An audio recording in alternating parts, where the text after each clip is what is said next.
بڑے مہربان نہایت رحم کرنے والے اللہ تعالیٰ کے نام سے شروع کرتا ہوں۔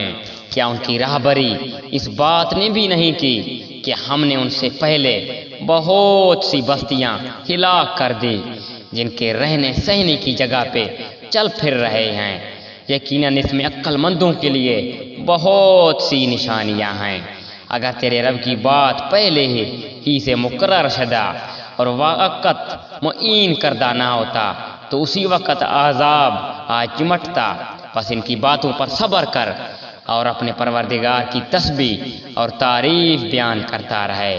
سورج نکلنے سے پہلے اور اس کے ڈوبنے سے پہلے، رات کے مختلف وقتوں میں بھی اور دن کے حصوں میں بھی تسبیح کرتا رہا، اور بہت ممکن ہے کہ تم راضی ہو جائے اور اپنی نگاہیں ہرگز ان چیزوں کی طرف نہ دوڑانا جو ہم نے ان میں سے مختلف لوگوں کو آرائش دنیا کی دے رکھی ہے تاکہ انہیں اس میں آزمائش لیں۔ تیرے رب کا دیا ہوا ہی بہتر اور بہت باقی رہنے والا ہے۔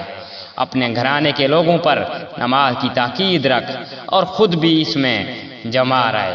ہم تجھ سے روزی نہیں مانگتے بلکہ ہم خود تجھے روزی دیتے ہیں۔ آخر میں بالا پرہیزگار ہی کا ہے۔ انہوں نے کہا، یہ نبی ہمارے پاس اپنے پروردگار کی طرف سے کوئی نشانی کیوں نہیں لاتا؟ کیا ان کے پاس اگلی کتابوں کی واضح دلیل نہیں پہنچی؟ اور اگر ہم اس سے پہلے ہی انہیں عذاب سے ہلاک کر دیتے تو یقیناً یہ کہہ اٹھتے کہ اے ہمارے پروردگار، تو نے ہمارے پاس اپنا رسول کیوں نہ بھیجا کہ ہم تیری آیاتوں کی تابعداری کرتے اس سے پہلے کہ ہم ذلیل و رسوا ہوتے۔ کہہ دیجئے ہر ایک انجام کا منتظر ہے، بس تم بھی انتظار میں رہو۔